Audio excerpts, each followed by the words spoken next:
Xenia and Arthur here, and this is Watch and Learn. We watch films and teach English. Brew a cuppa. We're about to start. Hello, Watch and Learners. This is Arthur and Xenia here. Today is gonna be a very special episode, right? We're discussing Beau Is Afraid by genius Ari Aster. And of course, disclaimer, for all the spoilers and for all the nasty stuff, it's gonna be so far the most 18 plus stuff, so I think, yeah.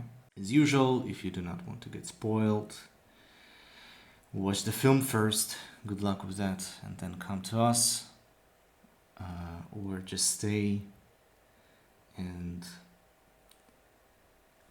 get prepared for what you're gonna see in the movie, I think. I don't know. I'm not gonna recommend watching this movie. I do recommend.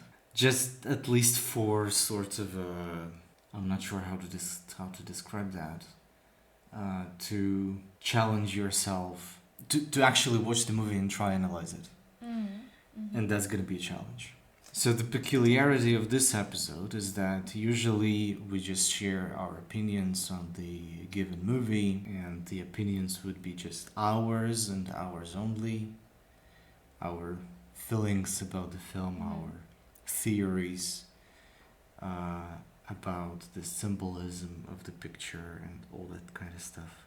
Today's gonna be different because I watched the movie a long time ago, pretty much as soon as it was digitally released, and this movie was supposed to be discussed by us already at some point. But my side, what happened, like I watched the movie and then I text Xenia something about it, right? And you text me back like, I've watched the first 15 minutes, I'm not gonna continue. So, yes, I remember it very well. So what was your perspective of the situation? It's very interesting that I was only able to watch it after I moved to another country and started therapy. Went back to therapy, actually. Well, it's not really important here. The idea is that, I remember it vividly. I started watching the movie and I was a little bit biased. I mean, I had some information about it beforehand because one of my students who watched it and gave me some kind of opinion and told me that he's not recommending it. So I had this opinion already, and I really respect his because he's got a great taste, I think. So I started watching, and the first 10 minutes were very difficult, yeah. So I couldn't make myself continue. So then we moved to another country. I don't know, just generally feel really well nowadays, and I decided my mental health is stable enough to watch it. So here I am. I just finished yesterday, and I guess that's the only opinion. I mean, the one from my student. That's the only one that I have up to this point. I haven't watched, read, or discussed it with anyone else so far. And this is... So that's only my opinion and what he said. And this is what's going to be also like a little bit different. Yeah, Xenia here, she's come with her like raw, sincere feelings and ideas about the movie. But since I watched the movie a long time ago, and since then I've had a lot of time to actually try to understand the movie, so I've read a lot of different stuff, I watched different video essays on the movie, so my sincere feelings and opinions on the movie are already piled under all this sort of more professional opinions on the symbolism of the movie. So I'm going to represent the critics' side. Unfortunately, this is everything that we have, because Ari Aster hasn't explained anything, and he specifically said that he's not going to, and this is not what he's supposed to do. So we only have theories from different, like, I mean, Los Angeles Times, New York Times kind of newspapers, critics, reviews, theories. We'll see. Obviously, we will start with you. I will try to ask you some sort of questions to navigate you into, like, to focus your attention and your, like, memory on the parts which are worth paying attention to in this movie.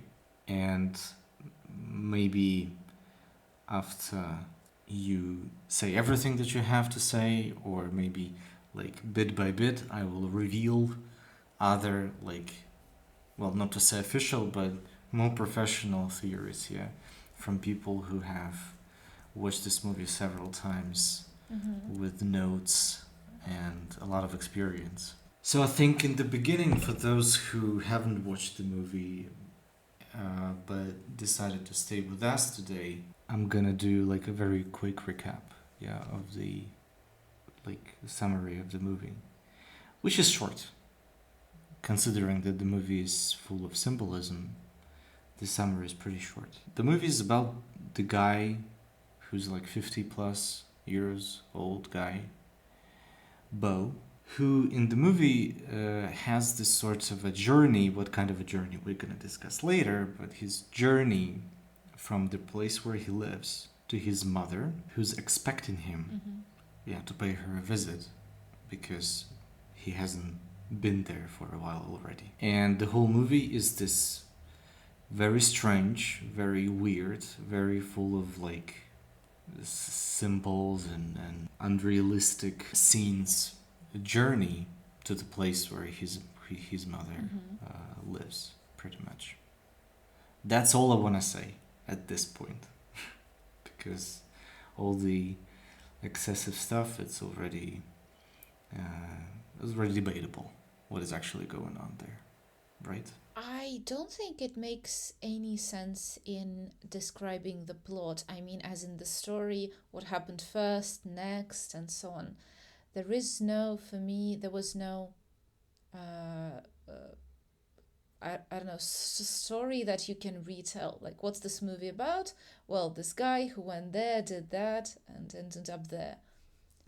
There's no story. This is part of what makes it kind of unusual to watch, but it's also why you should watch it, maybe, because it's about the visual part of it. It's about your impressions during watching. It's not really about the story. Story basically is something you can read and then you don't have to watch, right, or something. Yeah, agree. So I think we can start from sort of like a general idea how you understood it, and then go to some specifics. Probably with the general impression, because it was also unusual. It was what happened when I first started watching it 6 months ago or more, or a year ago. I don't really remember. It doesn't matter. Is that you have these different parts which give you different impressions, and I I started watching with the first one, and it's a very, for me, it was a very difficult one. It was hard to watch because the main character is pathetic, very pitiable. You feel a lot of, you empathize, but it's also like you don't empathize in a nice romantic way or something, like in a beautiful way, but you pity, you really pity. And you're uncomfortable together with this character. I mean, these are not pleasant emotions. my student, the one I mentioned, who watched it and told me, made a very accurate description that it's like a dream that you see, an unpleasant one, but you can't wake up from it. And you're trying, and it's a kind of sticky dream that is holding you, and it's very uncomfortable. That's my impression of the first part of the movie. Strange things happening, and you can't really understand what it is, and you're constantly in this feeling that just wake up from this crazy stuff. But then there's this other part, the theater, yeah, the story, um, and the part with the horror, yeah, kind of even exaggerated, ironic, that you start feeling different things already. So um, the answer would be, my impression is not one emotion, but different emotions throughout the movie that you feel. And it's 3 hours as well. So you have time to feel different stuff. I mean, it would be impossible to watch if the only emotion was the sticky dream thing. It's just 3 hours of this is unbearable, I think. What was your, do you remember your impressions and your emotions? Confusion, Mm-hmm. discomfort. Yes. You're right that like the character is extremely pitiable, and but for me it was okay to feel this way. Mm-hmm. But what I want to say is that, well, you said that like the movie made you feel different things, and we can say that Ari Aster's mission has been accomplished with you, because in one Yes. of the interviews he said that like, well, I made the movie so that the audience feel things, and you definitely feel things. What kind of things? That can be individual, Mm-hmm. but it's very difficult to stay indifferent to whatever is going on there. Yeah. Yeah. And I think, well, okay, so you described your feelings, but like, uh, how do you see like the general idea of the movie? So you said like it's a dream, so that's it that you have to say. That is just a dream, or you think something else about the. Yeah. This part is hard for me. Quite often that I don't really understand what it is all about. It's not the only. It's not the first time. It's not the only movie that makes me feel a bit confused about the the story itself. Like, why? What is happening? What's the idea? But I think maybe it's also not really necessary to get the idea. At least I was not really worried about understanding why, what, what's the idea, what's the meaning of all this. For me, it was, yeah, it was more about watching it and having different emotions at different stages rather than understanding the morale of the story, because maybe there is something I just didn't get. So my answer is, I don't know what it was all about, but I'm quite interested in finding out. Yeah. I'll do my best.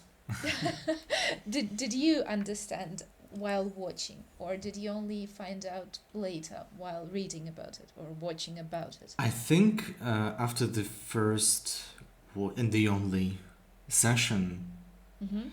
Mm-hmm. actually, yeah, I got the general idea that, and it's, I think it's on the surface thing, because every movie has a conflict.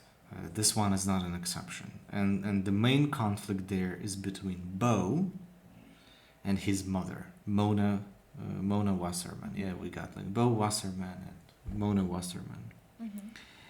And to put it simply so far, not to go too deep into the details, the movie is about how mothers can be so in control of their children And let me say that here, that I think that it feels very personal for Ari, because before Beau, in his filmography, he's got such a movie as Hereditary.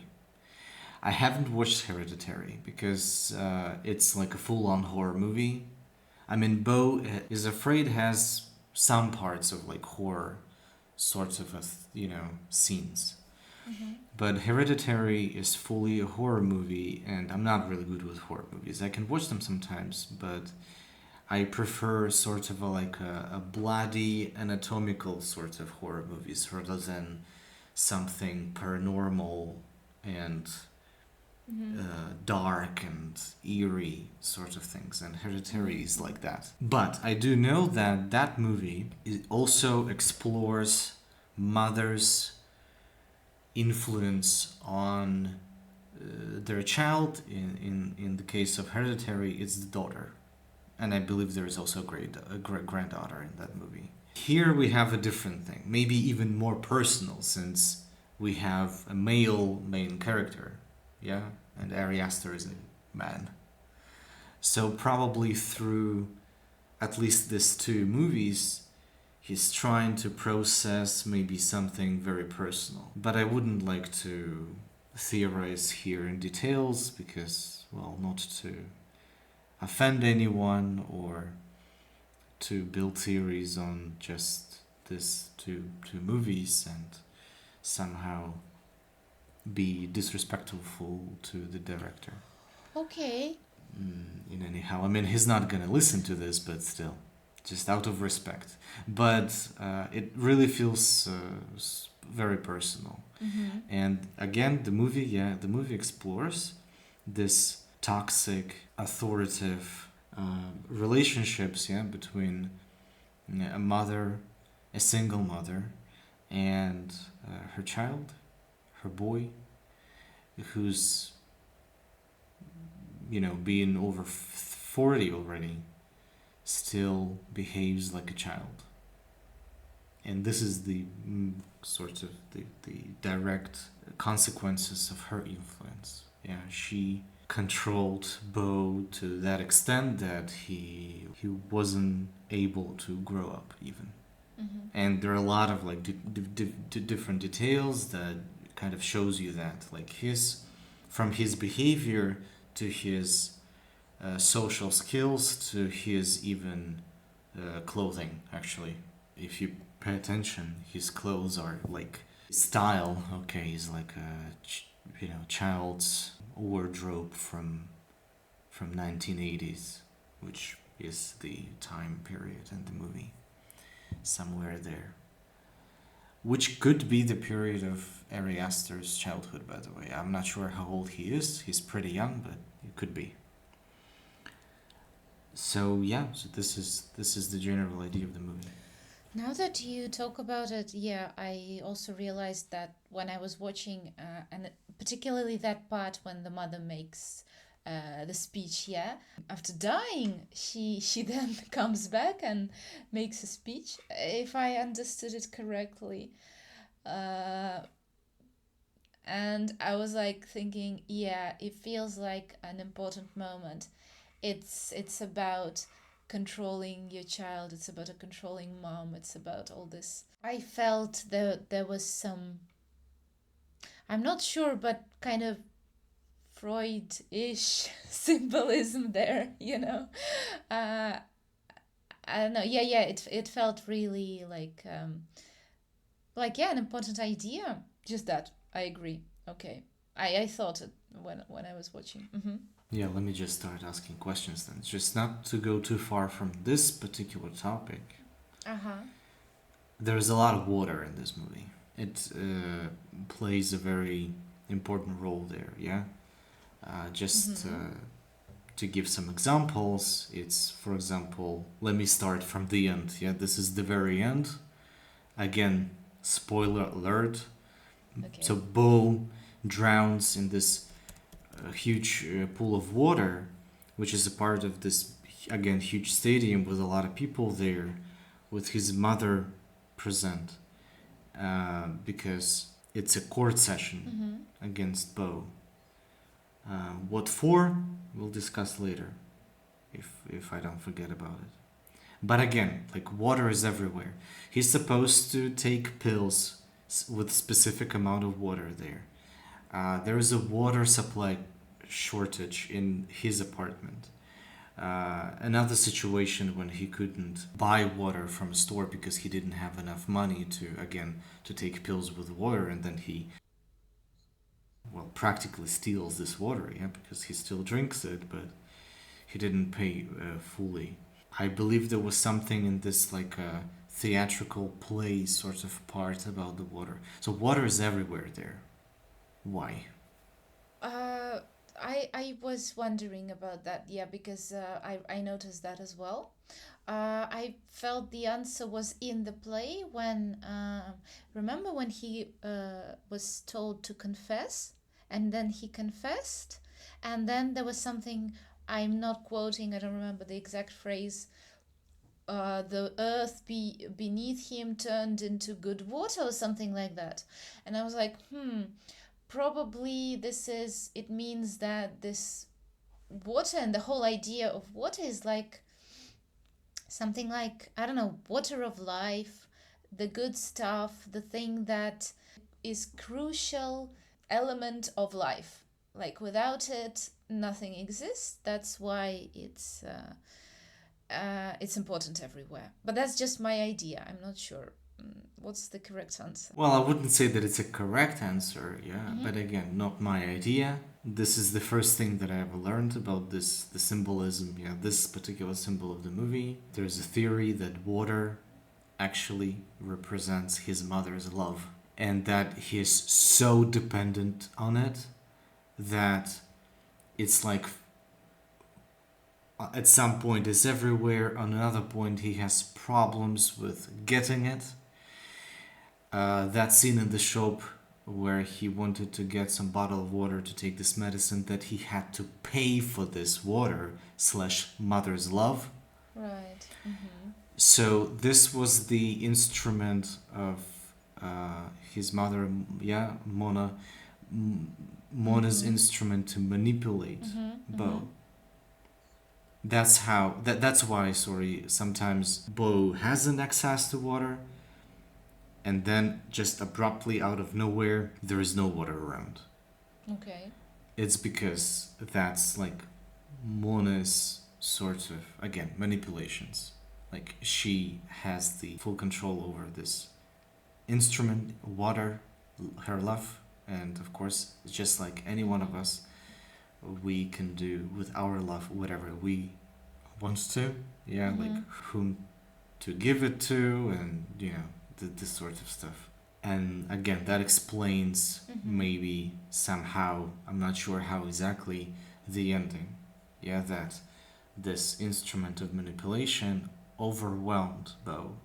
So from the very beginning, we can assume that this movie doesn't have a happy ending. Like mother overwhelms, mother dominates over him Okay. at the Okay. end. Yeah. Drowns, yeah, like in her probably unwanted love, yeah, but still he was dependent on that like a drug. And why? It's explained again Mm-hmm. why they are in such a situation, because, well, again, because of Mona. This is how she treated Beau from his very childhood. Um, Maybe there is something deeper there, that she wanted Beau to be hers and only hers. And Mm-hmm. this is symbolized through a lot of stuff. Like this is expressed through a lot of different things. So knowing this, like keeping in mind this idea, do you see other like elements sort of proving this point, like showing what Mona was for Beau's well-being and life in general? It makes sense. Yeah. I'm not sure about other moments. There's sort of a special condition that Beau has. In the beginning. Uh. Do you remember this? No, I mean in general. There's like a family curse or something. Do you remember that part? Oh, that he can die if he has a relationship with a woman, a sexual relationship. About this? Specifically, if he ejaculates, like that Okay. in the male line of their family, Yes. Yeah. Yeah. according to Mona, Mm-hmm. every man died right after their first ejaculation. Yes. So, and Okay. she was using this sort of excuse Mm-hmm. to do what? To keep Beau close to herself. Not to let him find anyone else or love anyone else And he tries, rather than her. right? I mean, there was this Mm-hmm. Mm-hmm. sequence of them being on a cruise or something, right?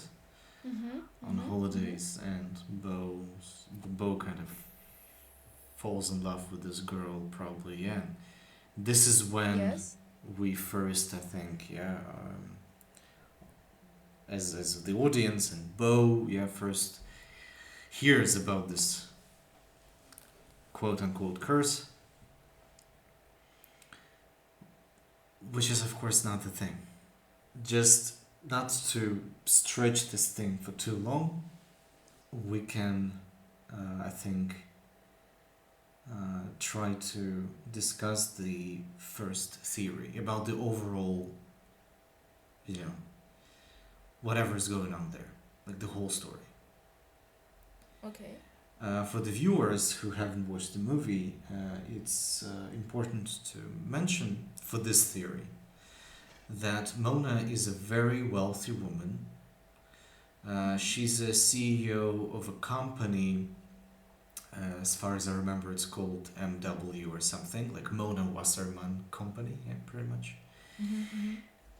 Which is a company, something like Procter and Gamble, like in real life, or like so. It's like a pharmaceutical self-care, something like that company. And from several scenes, we can clearly see that she's a very powerful woman. Yeah, she's got a lot of people working for her, and she's rich, very holding a lot of power. Okay, so theory number one is that everything which is going on there can be perceived pretty literally to a certain point, and that everything there is just orchestrated by Mona. So we have sort of a Truman Show project, but with Beau. That I'm not sure why I tried to think about this, but Mona on purpose put Beau into this horrible, mentally strenuous environment. In the movie, for example, we can see an evidence of that. This neighborhood, this very poor, full of criminals and just hell of a, you know, neighborhood where Beau supposedly lives in. It's actually a social project of that MW company, like a neighborhood for those who like in need, of shelter, of apartment, whatever, maybe place of work or something like this. Because there is somewhere, I don't remember that exactly already, but there's somewhere like a poster Mm-hmm. of this project, and that like it's created by MW company. Oh, is it where he's looking at those different projects of this company on the wall? Yeah, yeah, yeah, There's also her portrait, yeah, and he sees that yeah, yeah, yeah. there's his face on some, I don't know, anti-allergy ad or some other drug ad or something else. Ah, okay. Yeah, yeah, right, right. He understands that it's also a project of this company. Crazy. Okay. And What another else? thing Mm-hmm. is that if you pay attention, there's this very monumental portrait of Mona, Yes, yes. which is consisted of smaller photographs of who? Her employees. Right. And if you pause, if you pause this moment, gather like all your recollection about other scenes from the movie, like make an effort, to do this. And thoroughly study those little photographs, you will see that almost everyone we have seen so far in the movie work for the company. Even that tattooed crazy psycho dude that like scared Beau, Yes. to run to his apartment. Everyone, that couple who gave home to Beau after Beau was like, stabbed and then got into this car crash situation, and they treated Beau's wounds and stuff. They work for Mona. And again, she's so powerful that she can even pay people to die for her. This is going back to the moment I think we've mentioned already, that like Beau eventually going back home because he learns that his mother died in an accident. A chandelier dropped on her head, and only body like left untouched. But as we learned later, it was not Mona, it was actually Beau's nanny or something, who still worked for Mona. And Mona paid that woman, or rather her family, for people ready to die. Even. Again, shows how powerful that woman is. And she's so crazy about that power that even her family, like her only kid, is not spared of that control. But what's it about then? It has, now you explained it to me, now you voiced it, it feels like vibes of some conspiracy theory. Like everything in the world is controlled by some um, powerful organization that actually hires people, that makes all the drugs, creates conditions for people so they need the drugs, also controls everything, pays everyone. It feels to me that it's this conspiracy theory vibe. But what's the idea? Why do they all need it? Why why does it exist? Well, I mean, you can go there if you want to this conspiracy theory. I like this theory. But for me, it's just, again, it's just on the same level, mother-son relationships. Okay. And how far some parents, it's not just mothers, let's not be so absolute here. Fathers can be like this too, like to what extent people are ready to go to control their children. And this... To control their child? Like create a company. No, I mean, at this point, we shouldn't, like, if we apply this to the reality, of course, we shouldn't take everything so literally.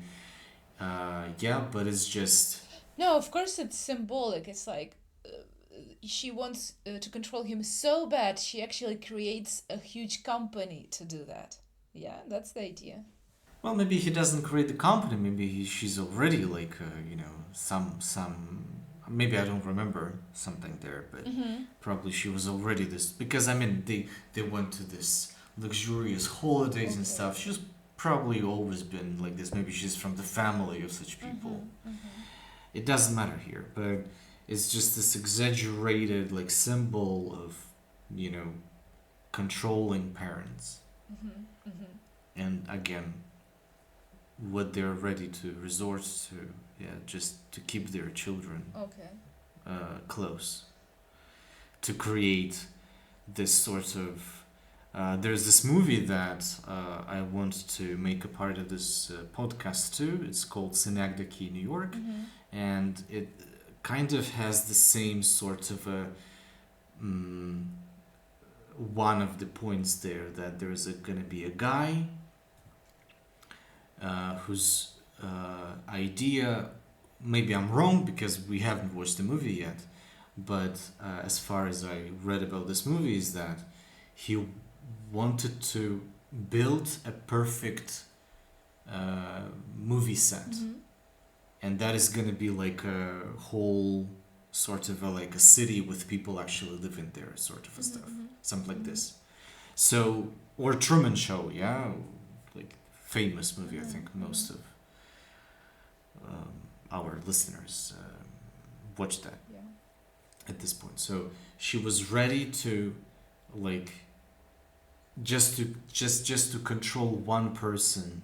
Yeah, her son. She was ready to extend her power over dozens of other people, paying them, killing them, not directly, but still, yeah, manipulating them, and this sort of stuff.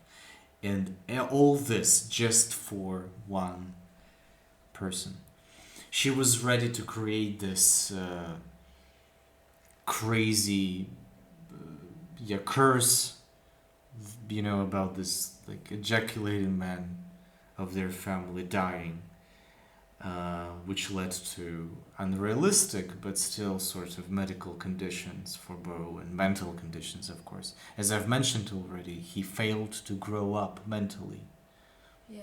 So this is how powerful her control is, and I think this is the main point here, that if you are a parent and if you treat your child like this is what's gonna happen. Like, your child is gonna be a child, not just in your eyes, but objectively, like mentally, in terms of social skills, in terms of personal life and stuff. So it's kind of about separation from your child from you. Yeah, as well. Could be, could be, and this is why some people think that it's very personal. Probably Ari Aster went through this sort of stuff. I never read about his biography or anything, but again, that could be just hidden, right? I mean, Okay. even if you read it, maybe at some point we will be lucky, and Ari Aster will kind of step aside from all the symbolism and just write a book about his life, or shoot a movie about his life, and it's gonna be closer to what actually happened, because it's not for out of nowhere that like two of his movies, and he so far hasn't got a lot of them actually, yeah, two of his movies explore this topic to a certain extent. It's always interesting to explore why the creator has such ideas. It's always, I think, cool to dive into the authors, the writers, the directors' story to see why they chose some things. I don't think it's actually being, you know, kind of. I don't think it's about uh, breaking someone's privacy and diving into personal stuff, but actually, if mm, it's an important writer, it's an important director, it's a famous person, a talented one. It's always, I feel, good to just learn about them, about their personal story, just to get this connection, why they uh, show this or that stuff. It's always interesting. Um, what about the? I have another question. What about the story of this? Like the one that's told by someone, and we see these cartoon-like images. For me, it felt like a kind of biblical story with a lot of symbols. Like, I don't know what was that. What is the idea of this part of the movie? This can be a part of another theory that I've prepared, Okay. that everything there almost is simply just in his head. and pretty Uh-huh. much what we started with, right? Like what you Okay. felt that movie is about. A Yeah, dream. but not just a dream. As you said, like different parts of the movie make you feel differently, and the functionality is actually of the scenes. If we take this theory for as true, um, those are different aspects of his mental state, and that it's not only his fears, as like the title implies, yeah, but it's also his dreams, his repressed memories, um, his fantasies,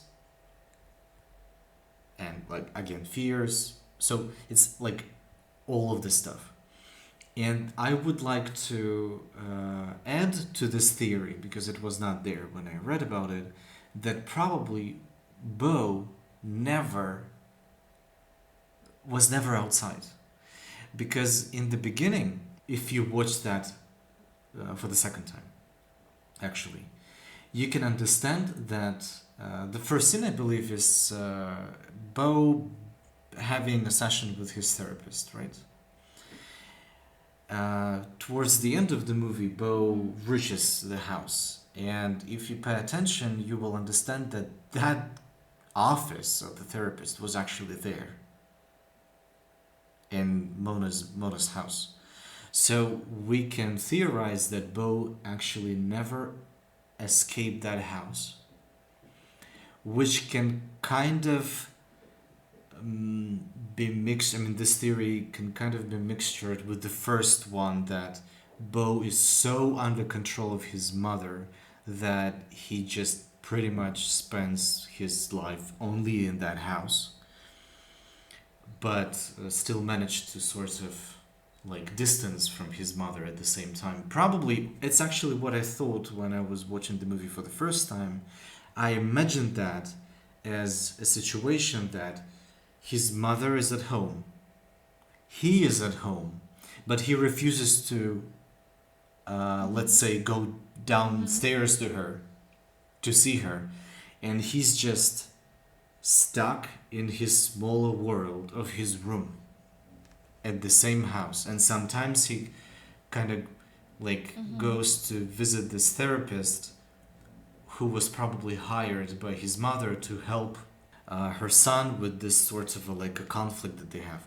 It doesn't make mother good in this theory anyway, because we still have this control that has been going on since like his birth, right? And everything, yeah, like all the parts which are going on, they sort of represent different aspects of his mental state. Like some of this part, the first part, for example, is his fears. Yeah, being afraid of the society, being afraid of people.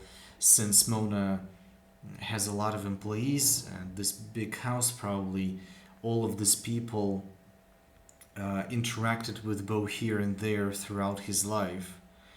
Uh, visiting their boss here at her house, and they made certain impression on him that solidified in this strange images in his head. Yeah, probably that couple, for example, which gave home to Beau after the accident.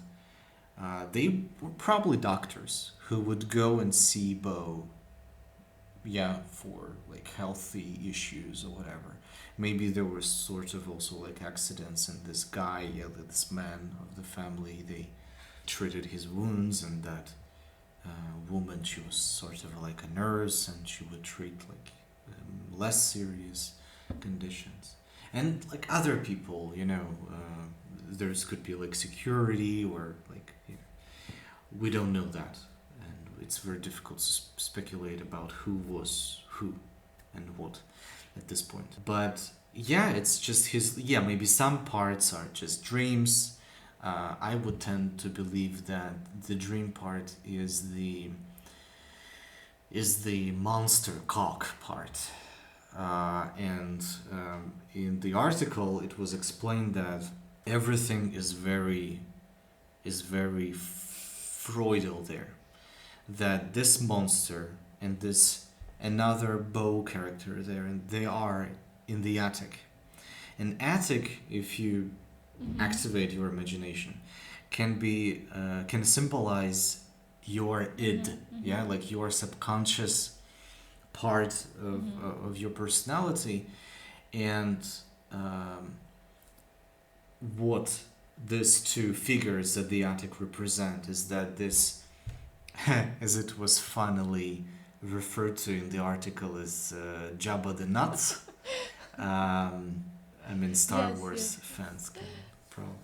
So yeah, this monster cock situation is that it represents Beau's suppressed sexuality, Okay.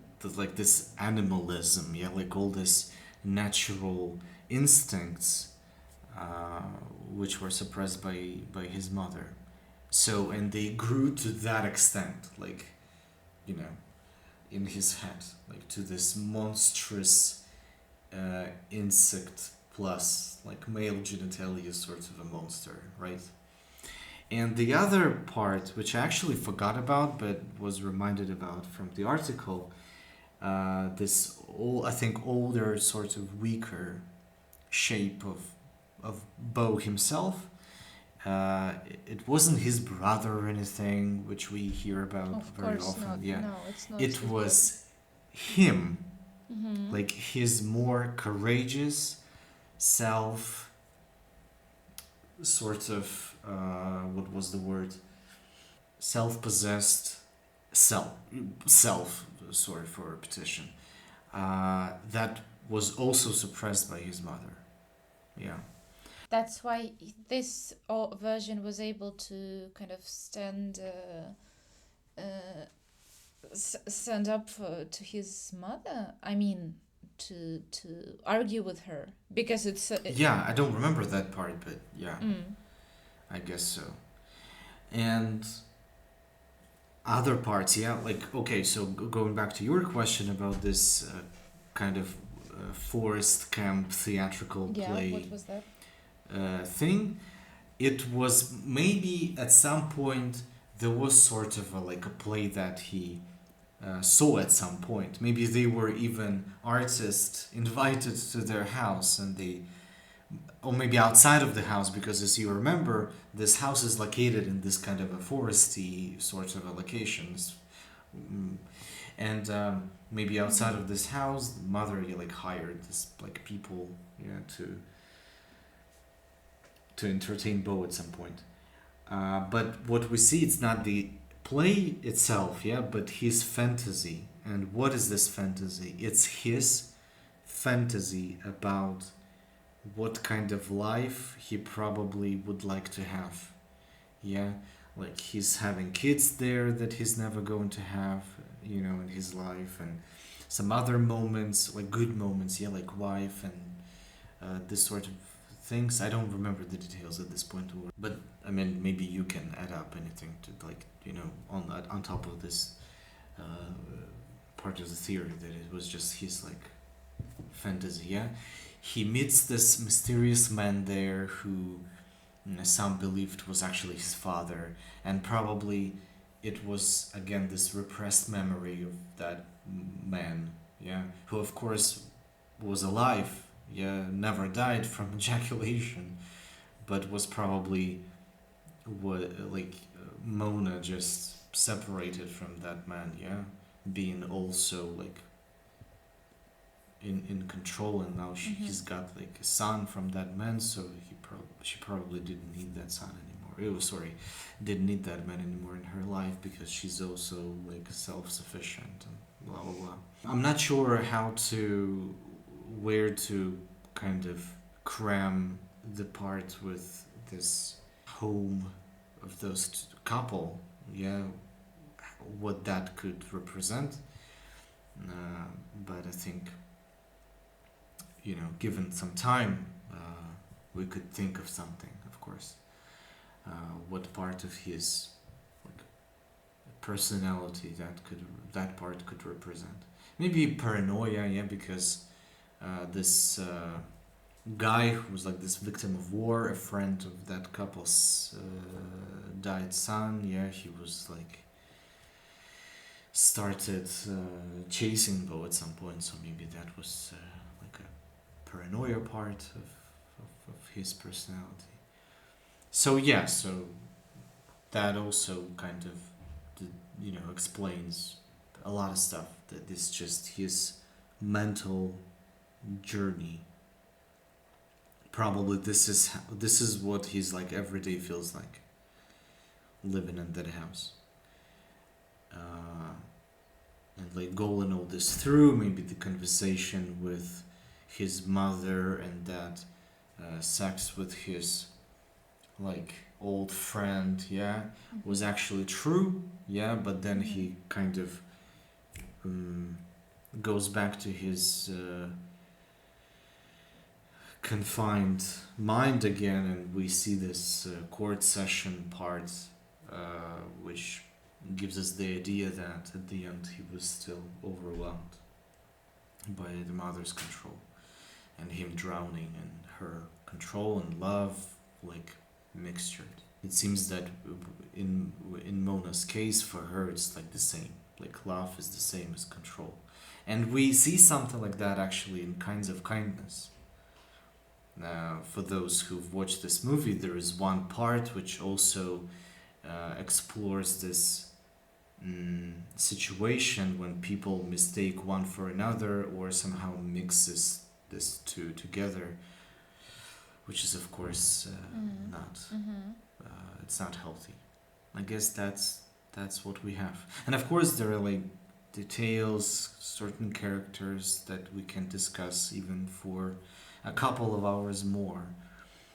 But I think we can just let our listeners to watch the movie and decide for themselves, or with the help of what we have said today, maybe think through other more nuanced moments of the movie to think what that could represent.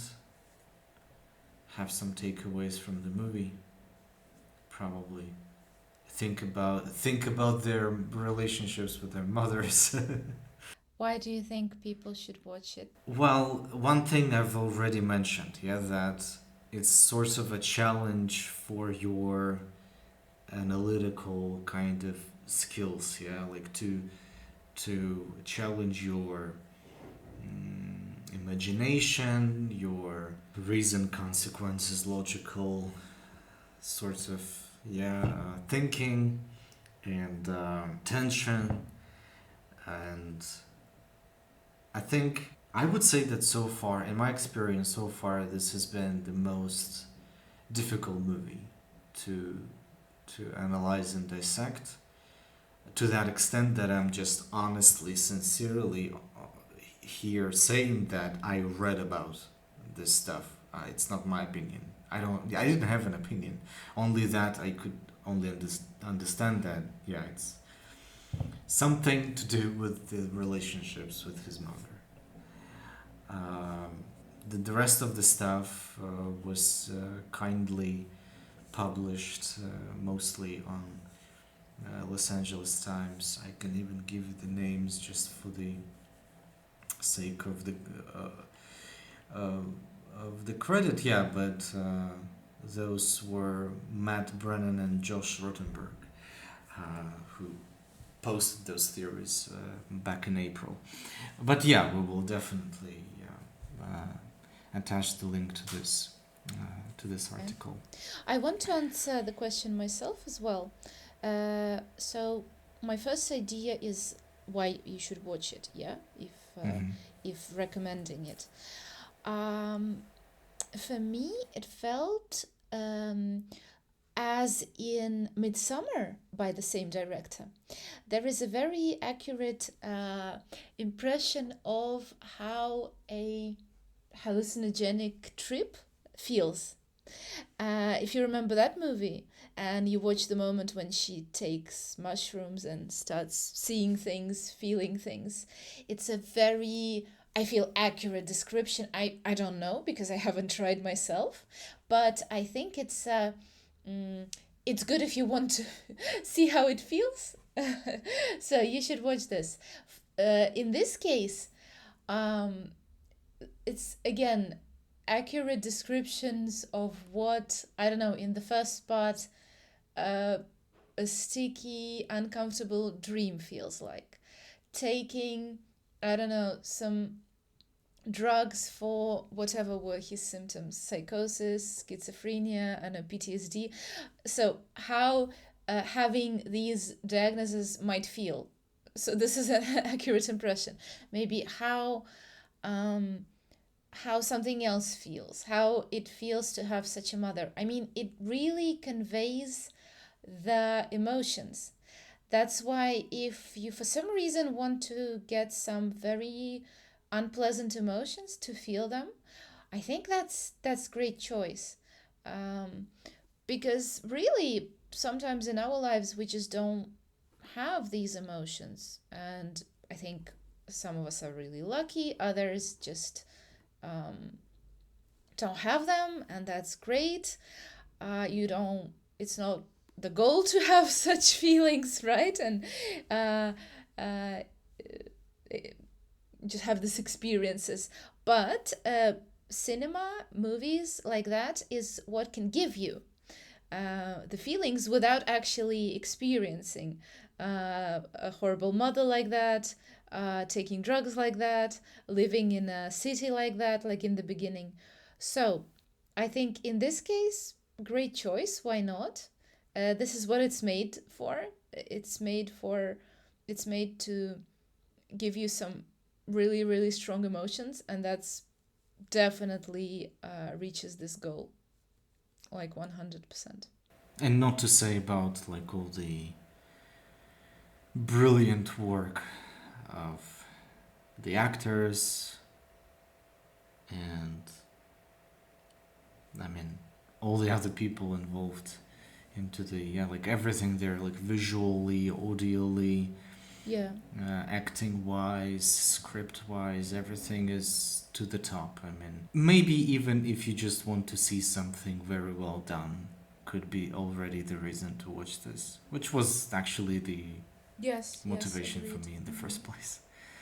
Uh, so yeah, try to watch the movie to your risk. We're not responsible for any consequences that you're gonna experience. We do recommend, but that's your Yeah. responsibility.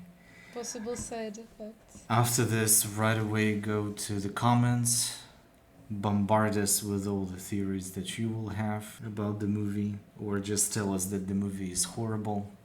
We're ready for that too. Leave a like, subscribe, and look forward to the next, probably not less crazy episode of Watch and Learn. Bye.